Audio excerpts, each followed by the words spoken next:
Hello friends, welcome back to our channel. Hindu మహాసముద్రంలో సముద్రపు దొంగలచే స్వాధీనం చేసుకున్న బంగ్లాదేశ్ కార్గో నౌకకు భారత నౌకాదళ యుద్ధ నౌక మరియు సుదూర సముద్ర గస్తీ విమానం సహాయం అందించాయి.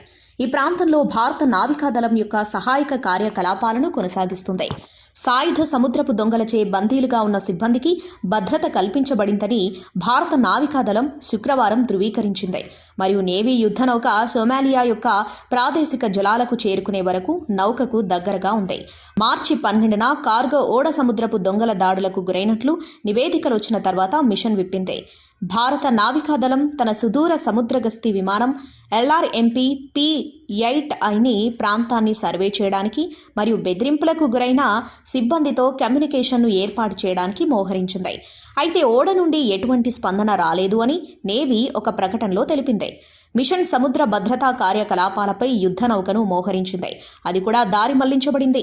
మార్చి 14న ఉదయం హైజాక్ చేయబడిన ఓడను అడ్డగించింది అని నేవీ తెలిపింది. సాయుధ సముద్రపు దొంగలచే బందీలుగా ఉన్న వ్యాపార నౌక సిబ్బంది యొక్క భద్రత నిర్ధారించబడింది.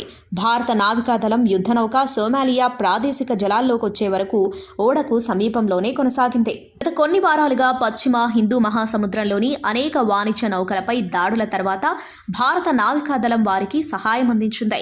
ఈ నెల ప్రారంభంలో సోమాలియా తూర్పు తీరం వెంబడి 11 మంది ఇరానియన్ మరియు 8 మంది పాకిస్తానీ పౌరులతో కూడిన సిబ్బందితో ఇరాన్ జెండాతో కూడిన ఫిషింగ్ నౌకపై సముద్రపు దొంగల ప్రయత్నాన్ని భారత నావికాదళం విజయవంతంగా అడ్డుకుంది.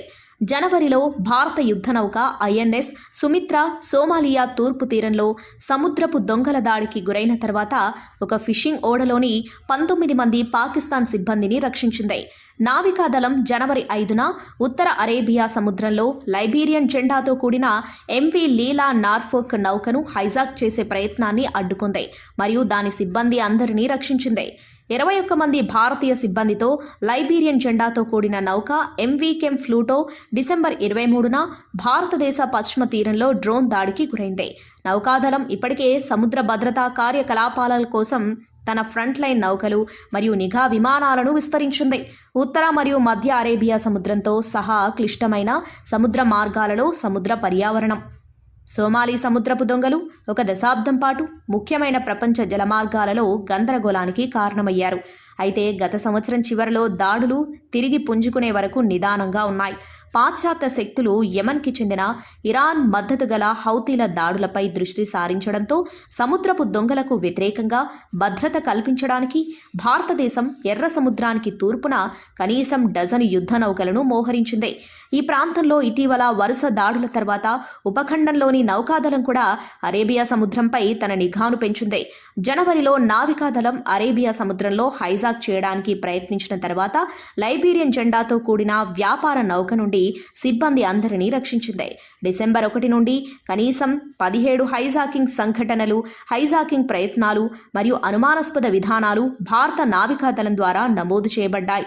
Indian navy information fusion centre Hindu ocean region నుండి వచ్చిన డేటా డిసెంబర్లో కనీసం 3 హైజాకింగ్లను చూపిస్తుంది. ఇది ఫ్రెండ్స్ ఇవాల్టి వీడియో. ఈ అంశంపై మీ అభిప్రాయాన్ని కామెంట్ బాక్స్లో కామెంట్ చేయండి.